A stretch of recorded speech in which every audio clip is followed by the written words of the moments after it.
Welcome. Today we're reading a book called Magic Ramen. It's written by Andrea Wang and illustrated by Kenna Urbanovitz.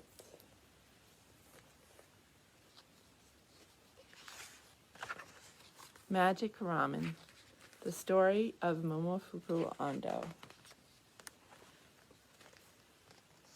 Momofuku Ando picked his way through the rubble on his way home from work. Even though World War II had ended over a year ago, much of Osaka, Japan, still lay in ruins. Across the street, a long line of people wound down the sidewalk. It was winter, and they shivered in their ragged clothes. What are they waiting for? Ando wondered. At the head of the line, billows of steam rose from a shack. Inside, a man was selling ramen noodle soup. Bad harvests, rationing, and war had made food scarce. The poor ate grass and bark to survive. Orphans scrounged through garbage for something to eat. Those lucky enough to have some money waited for hours and paid outrageous prices for a meager bowl of ramen.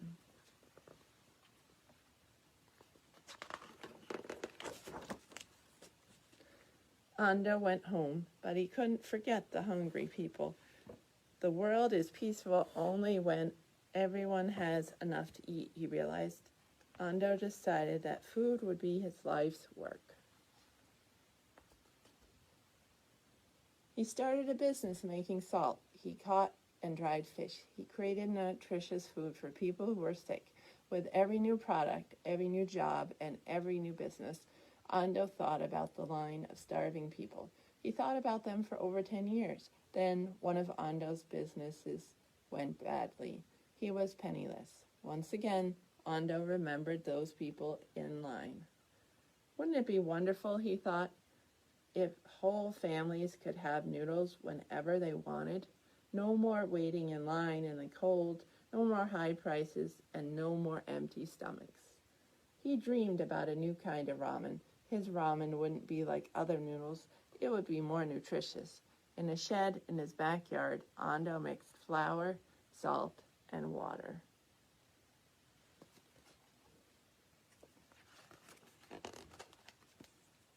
He added eggs. He added powdered milk. He even added spinach. But nothing worked. The noodles were too crumbly, or too sticky, or too lumpy.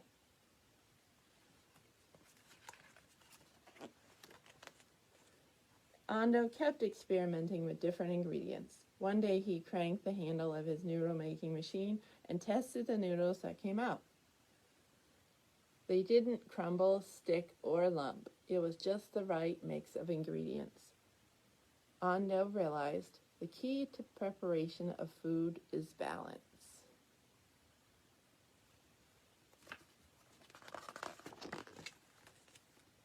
But what was ramen without soup? Ando remembered the cold and hungry people. Chicken soup warmed up cold bodies, but took hours to make. His ramen would be tasty and easy to cook. The simple addition of water would make the flavor release from the noodles and turn it into hot chicken soup.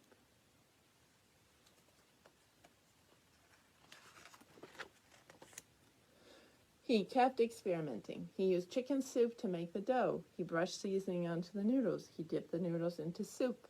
Once again, nothing worked. The noodles were too brittle, or too soft, or too soggy.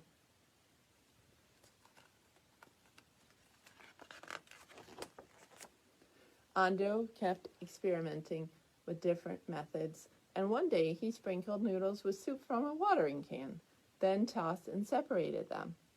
The noodles soaked up the soup and they dried. It was just the right combination. He added hot water to the dried noodles and stirred. Now the water tasted like soup.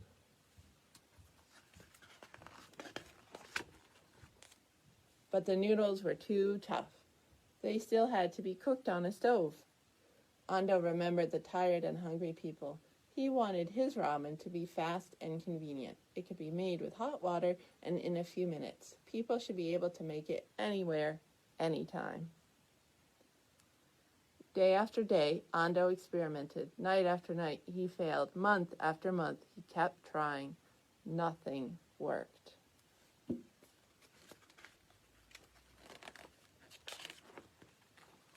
One night, Ando watched his wife Masako fry tempura.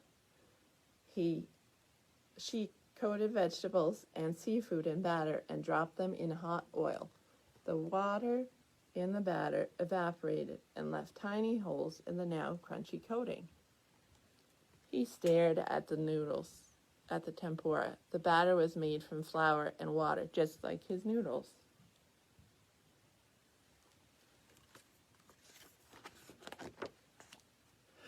Yada! He cried. That's it. He raced to his shed and threw some noodles into a pot of hot oil. They sizzled and popped and crisped.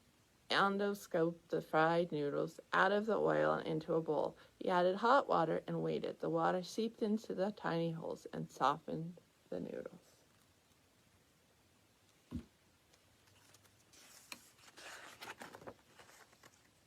Two minutes later, he plunged a pair of chopsticks into the bowl. He stirred and slurped. The noodles were tender and chewy. They floated in a bowl of hot and tasty soup. After years of trying, Ando had finally done it. He had invented instant ramen.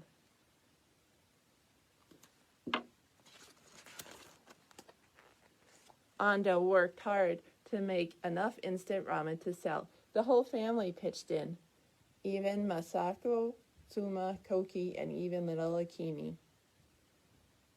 Ando gave demonstrations. He poured the hot water. He waited 2 minutes, and then, Maho no ramen! The astonished customers exclaimed, Magic ramen!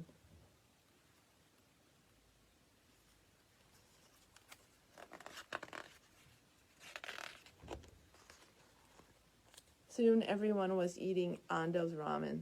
Poor people, children, busy workers, even royalty. Ando's ramen was nutritious, tasty, and convenient. Thin, cold, tired, and hungry, people ate it and felt better. Ando smiled. Peace follows from a full stomach, he said. Ever since, Momofuku Ando and his backyard invention have fostered peace, one bowl of noodles at a time. The end. If you're interested in more about him, there's also videos on YouTube about his museum.